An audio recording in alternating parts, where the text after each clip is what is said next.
We'll guide you through how to create Wix online programs.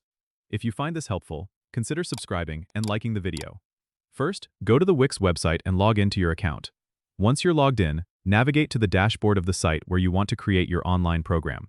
On the left-hand side, click on Apps and then select Manage Apps. Here, you'll want to search for the Wix Online Programs app and add it to your site. Once the app is installed, go back to the dashboard and click on Online Programs in the left-hand menu. This will open the program's management interface. Now, click on Create New Program. You'll be prompted to enter some basic information about your program, such as the title, description, and the type of program you're offering, whether it's a course, series, or single session. After filling in these details, click Next to proceed to the Content section. Here, you can add the specific sessions or lessons that make up your program.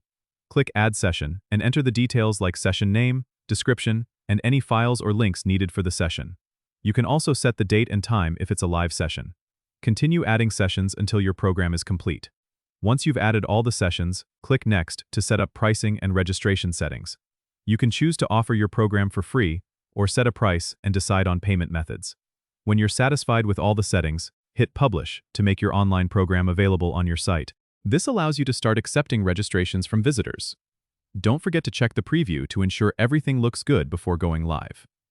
Don't forget to subscribe and comment if this helped you out.